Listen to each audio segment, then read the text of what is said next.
Hi friends, welcome to our channel. ఈరోజు మనం తెలుగు తక్కువ తోడేలు అనే కథను విందాం. అది ఒక చిట్టడవి. అందులో పలు జంతువులు ఉన్నాయి. ఒక తోడేలు ఒంటరిగా జీవిస్తూ ఉండేది. తోడేలు మందలుగా వేటాడితే నిత్యం ఆహారం దొరుకుతుంది, కానీ ఒంటరిగా తోడేలు వేటాడి సులువుగా తన పొట్టను నింపుకోలేదు. అందుచేత మన తోడేలు తరచూ ఉపవాసాలుంటూ ఉండేది. ఇలా తిండి దొరకక ఆకలితో బాధపడుతూ ఉండగా ఒకనాడు తోడేలుకు ఒక కల వచ్చింది. ఆ కలలో అది ఎన్నో రకాలైన జంతువులను తిని విందు భోజనం చేసేది.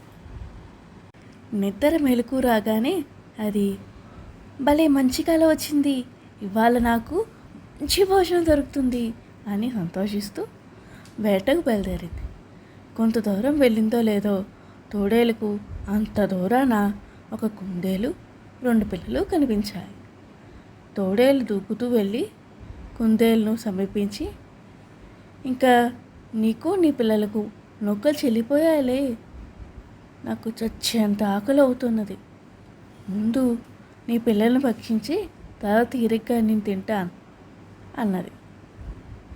కుందేలు అటు ఇటు చూసి, నువ్వు మమ్మల్ని తినదలిస్తే నేను ఆపగలనా?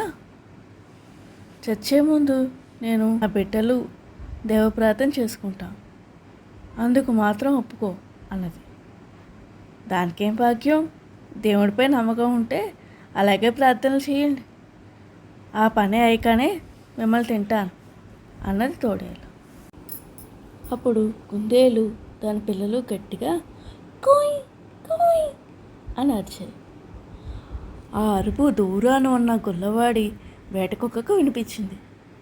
ఆ వేటకుక్క భయంకరంగా గర్జిస్తూ భూతంలాగా దూకుతూ కుందేలున్న చోటికి వచ్చేసింది. ఆ వేటకుక్క అంత దూరాన ఎమ్మకింకూరలాగా కనిపించేసరికి పైన పోయినట్లు తోడేలు అడవిలోకి దౌడు తీసింది. కొంత దూరం పోయాక ఎంత మంచి భోజనం నోటి దాకా వచ్చిపోయింది. నాదే బుద్ధి తక్కువ అనుకున్నది తోడేలు. అది మరికొంత దూరం వెళ్ళేసరికల్లా దానికి ఒక గొర్రెపిల్ల కనిపించింది. నేను నిన్ను తినక తప్పదు, భోజనం చేసి చాలా రోజులైంది, ఆకలి మండిపోతోంది అన్నది తోడేలు. అప్పుడు గొర్రెపిల్ల, పాపం అలాగా, అయితే నన్ను తిని నీ ఆకలి బాధ తీర్చుకో, కానీ నన్ను ఒక్కసారి కొయ్యి అన్నది గొర్రెపిల్ల. అదంతా కుదరదు, ఏదో వంక పెట్టి తప్పించుకుని పోదామని చూస్తున్నావు అంది తోడేలు. పిచ్చివాడా, నేనెక్కడికి పోతాను, నీకు అంత నమ్మకం లేకపోతే నా తోకను నీ నోటితో గట్టిగా పట్టుకో అన్నది గొర్రెపిల్ల. అలా అన్నావు, బాగుంది అంటూ తోడేలు గొర్రెపిల్ల తోక తన నోటితో గట్టిగా పట్టుకుంది. గొర్రెపిల్ల గట్టిగా గొంతెత్తి అరిచింది. అది అలా అరిచేటప్పుడు దాని తోక తాలూకు ఈకలు తోడేలు ముక్కులో దూరగానే దానికి ఆపుకోలేనంత తుమ్ము వచ్చేసింది. అది గొర్రెపిల్ల తోకను వదిలేయగానే గొర్రెపిల్ల తుర్రుమని మారిపోయింది. నా తెలివి తెల్లారినట్టే ఉంది, అందరూ నన్ను మోసగించేవాళ్లే, ఇవాళ కూడా నాకు తిండి ప్రాప్తుందో లేదో అనుకుంటూ తోడేలు ముందుగా సాగిపోయింది. అది కొంత దూరం వెళ్ళేసరికల్లా ఒక ఆడగుర్రము దాని పిల్ల ఎక్కడికో వెళ్తూ కనిపించాయి. ఆహా, దొరికారు కదా, నిన్ను నీ పిల్లని తినేసి భరించడానికి నా ఆకలి తీర్చుకుంటాను అన్నది తోడేలు గుర్రంతో. నన్ను నా పిల్లని తింటావా? మమ్మల్ని తినడానికి నీకు అనుమతి ఎవరిచ్చారు?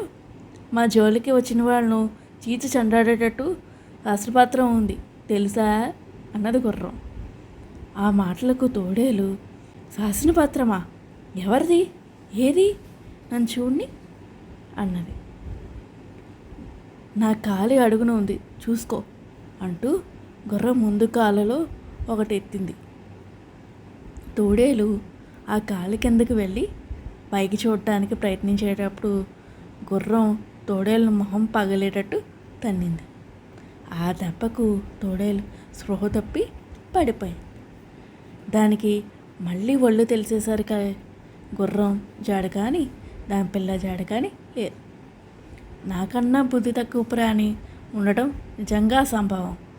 ఇన్నిసార్లు మోసపోయినా నాకు కొంచెం కూడా బుద్ధే రాదే అనుకుంటూ తోడేలు ముందుకు సాగిపోయింది. ఈ కథలో నీతి: బుద్ధి లేని వారు తోడేళ్ళలా మోసపోతారు. Thank you for watching. Please subscribe.